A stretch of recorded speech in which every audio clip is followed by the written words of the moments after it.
नमस्कार, आप देख रहे हैं आज तक। आपके साथ मैं हूं सईद अंसारी। स्वागत आपका चुनाव आज तक में।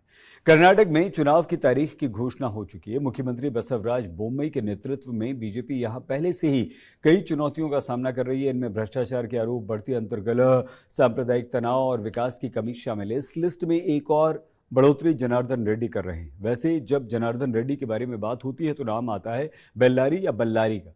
यह वही जिला है जो एक समय में काली कमाई का गढ़ माना जाता था, जिसकी धुरी में रेड्डी बंधु थे।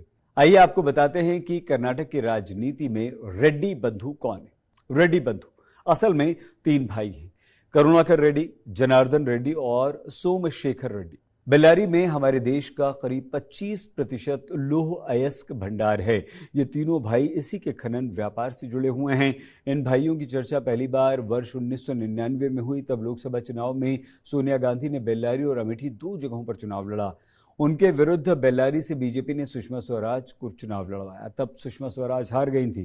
चुनाव में सुषमा स्वराज के पक्ष में जनार्दन रेड्डी समेत तीनों भाइयों ने जमकर चुनाव प्रचार किया था और धीरे धीरे रेड्डी बंधु कर्नाटक की राजनीति में अंदर तक आ गए।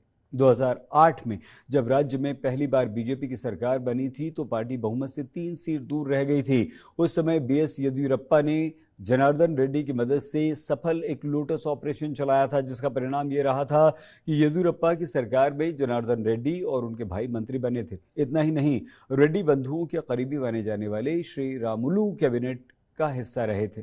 2009 में कर्नाटक में अवैध खनन के मामलों की जांच सीबीआई को सौंप दी गई। साल 2011 में कर्नाटक के लोकायुक्त जस्टिस संतोष हेगड़े ने इस मामले में जांच की और रिपोर्ट में बेल्लारी रिपब्लिक को रेड्डी बंधुओं की काले व्यापार का गढ़ बताया। 2011 में जनार्दन रेड्डी गिरफ्तार हुए तो येदियुरप्पा को भी कुर्सी छोड़नी पड़ी। बीएस येदियुरप्पा, श्री रामुलु और रेड्डी बंधुओं ने बीजेपी भी छोड़ दी। इसके बाद 2013 में हुए चुनाव में बीजेपी को बुरी तरह से हार का सामना करना पड़ा था। ऐसे में 2014 के लोकसभा चुनाव से ठीक पहले येदियुरप्पा और श्री रामुलु की बीजेपी में वापसी हुई। केंद्र में मोदी सरकार बनने के बाद 2015 में रेड्डी ब्रदर्स को भी जेल से जमानत मिल गई। 2018 के विधानसभा चुनाव से पहले जनार्दन रेड्डी को छोड़कर करुणाकर और सोमशेखर को बीजेपी ने अपना लिया। उन्हें सिर्फ टिकट ही नहीं दिया गया बल्कि इलाके का इंचार्ज भी बनाया गया। अभी करुणाकर और सोमशेखर रेड्डी बीजेपी में हैं और श्री रामुलु मौजूदा बीजेपी सरकार में मंत्री भी हैं। चुनाव मैदान में उतरने का संकेत अभी सिर्फ जनार्दन रेड्डी ने ही दिया है। जनार्दन रेड्डी ने अपनी नई पार्टी कल्याण राज्य प्रगति पक्ष यानी केआरपीपी बनाई। इसका चुनाव चिन्ह फुटबॉल है।